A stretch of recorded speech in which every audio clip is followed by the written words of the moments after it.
Hey guys, how you doing? It's your boy LeeTSimba. This means you put the Lee at the start, put the T in the middle, put the Simba at the end. I know how to make jokes, man. I'm tired. Fuck it. Last week, Sony finally revealed the PlayStation 5, and I'm a bit late getting to it. I just wanted to talk about something that, the conference made me realize. If you care, you probably know most of the news that was announced with the PlayStation 5, but I'm just gonna go over some of the highlights which I liked. Not for the whole video, just at the start. I saw we're getting a new Horizon game I thought was sick. We're getting a Miles Morales Spider-Man, and the new Ratchet and Clank just looks great. I enjoyed the show a lot, and I kind of have confidence getting a PlayStation 5 now. I didn't have much doubt before, but I feel like this show, it just kind of further convinced me. However, I did notice that we didn't actually get a solid release date yet, and we didn't get a price for the PlayStation 5. Right now, it's just holiday 2020, and a lot of these games come out holiday 2020, so I think some of the games they show in the conference are going to be launch titles. I think, okay, that's pretty cool. Having a new Spider-Man on launch, that's going to sell units. However, the thing I see people talk about online a lot is how the reason why they haven't released the price yet is because they're competing with Xbox. They're trying to figure out which console is going to drop first so then they can set their release date, and also with the prices, how much are you pricing yours? Not how much are you pricing yours? They can probably undercut the other person or at least match that much. Because, these consoles are expensive to make, so I assume they want to just make as much money as possible, so they don't want to lose out in any sales to the competition. However, to be honest, I kind of want to talk more about Xbox than I do Sony right now. I want to compare the specs for the PlayStation 5 and the Xbox One X, or no, Xbox Series X, which is a stupid name, very stupid name. Okay, and looking at it, price to be determined, release date holiday 2020, exclusives don't matter, backwards compatibility is what was it? Almost all the PS4 games, and that's cool. Xbox, they're gonna have all Xbox One games and a lot of Xbox 360 games. That's pretty cool. The GPUs, 8-core, 3.5 gigahertz versus 3.8 gigahertz. Small difference. 10 teraflops versus 12 teraflops. 16 gig DDR. The PlayStation 5 is gonna have less on their SSD, but still an SSD to the Xbox Series X terabyte. They both go to up to 8K, up to 120 FPS, 4K UHD Blu-ray. And look, this is all cool, but I want to go back to the key exclusives, which I said didn't matter because look, if you look at Sony's, these are true exclusives. I think most of them are, but if you look at Xbox, these are only you couldn't get these on the PlayStation 5, but you can get them on the PC, which is kind of always been the Xbox problem, or at least the problem this past gaming generation. Because regardless of having 1.7 teraflops more, I don't know, 175 more gigabytes of space on the SSD, it just comes back to the games, and it's always going to come back to the games. I know Xbox is making a move with Game Pass, which I think is probably better than PlayStation now, but it really doesn't matter because of how good Sony is doing. If you look at the best-selling games, Xbox is around here. Notice it says estimate because obviously they're they don't really want to release that wow, we're getting our asses kicked by this much, but this is roughly the same. This is probably roughly what they have, around 40 million or maybe 50 million if you want Xbox One, and PlayStation 4 is all the way up here at 110 million.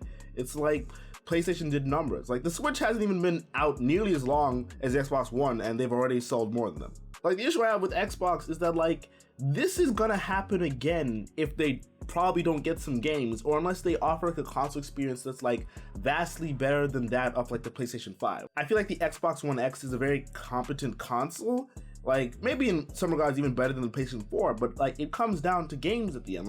The PS4 Pro and the Xbox One X, the Xbox One X was a better console. It was more powerful than the PS4 Pro, but it didn't matter because PlayStation still did numbers, so it wasn't nearly enough. And honestly, going back to seeing how because I think from this we can determine oh, so the Xbox Series X is gonna be more powerful than the PlayStation 5. And I don't think it really matters that much. To an extent, it matters a bit, but I think to myself, constantly with the Wii and the Nintendo Switch, because Nintendo consoles very ridiculously underpowered. But the thing is there's still Overwatch 30 FPS on the Switch. There's still Witcher 3 at 540p on the Switch because they'll make it work because it sells numbers. So I think to myself let's say you have a game Assassin's Creed that's coming out on the Xbox and on the PlayStation 5. It's it's probably not gonna look that much better on the Xbox. When you make a game, you don't have to optimize it to work on both consoles. Or you have to make two different versions of it. And I feel they're probably gonna do the bare minimum to up the PlayStation 5 because the PlayStation 5 is weaker. So they'll do the minimum to make the game for the PlayStation 5, you know, it's gonna sell numbers, and they'll probably just copy that to the Xbox One X. Like, I could be wrong on this, just so you know, but like from what I understand, considering like how much more powerful the Xbox One X is than the PlayStation 5, I don't imagine, like, graphically speaking, or even like not just graphically, but like graphically, resolution, frame rate, render distances, I don't think it's gonna be that much better on the Xbox One X. I mean, even though the Xbox One X is capable though, but like for third-party developers, it's up to them to like make use of the Xbox One X to do this stuff, and I'm not sure they will. And even if they do, it's like, yo, like this Assassin's Creed looks pretty good on an Xbox Series X. That's a terrible name, but it looks still pretty good on the PlayStation 5. It's like, I don't know, I feel like a lot of these differences, some people could tell, but like most people, you won't really know some differences unless you put the games together like side by side. And as long as like they're not super buggy on the PlayStation 5, it's like, I don't know what the advantage of even having an Xbox Series X is. I mean, if I don't have a PC, then yeah, there is some advantage, because, you know, it has what's known as, I think they call them console exclusives, to say, okay, this is gonna be on the Xbox console, but it's not gonna be on the PlayStation console, but it will be on PC. And like, I do kind of like that, if you have PC, you can play all these Xbox games too, but like, I wonder, does this hurt Microsoft as a business? I don't know, people need Windows computers to play this, so I guess maybe it doesn't hurt them, but I feel like the Xbox itself, I don't see how they're gonna do better than PlayStation 5 this generation going forward. The games I said I was looking forward to, they're like all sequels. I know people want new IPs, but like, people are gonna get the new Ratchet and Clank, people are gonna get the new Spider-Man, people are gonna get the new Horizon, and just like, what are you buying an Xbox Series X for? Like, what game are you buying it to play? Because like for PC players, I can't imagine you really doing it, or I can't imagine most of them doing it, because you can get the entire Xbox library on PC.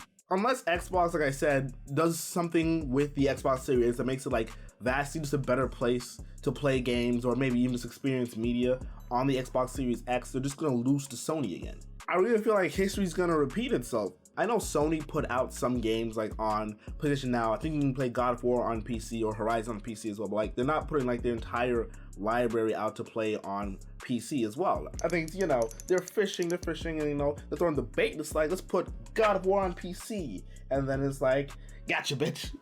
To like reel you back in to like get yourself a PS5 and say, yo, this is a pretty good game, but they're not gonna release more on the PC, so I'm gonna get it more on console. And I don't know. I just feel like if Xbox wants to compete, they need to do exclusives or do something different altogether. Because right now, looking at history, it feels like they're just gonna get their ass kicked by Nintendo and Sony again. Yeah, that's really all I have to say on the matter. And you know, if you want to check me out more talking about games, there's this video that's gonna be, I don't know where on the screen, about me talking about Nintendo and issues I have with them. But you know, apart from that, thanks for watching, and I'll see you guys next time.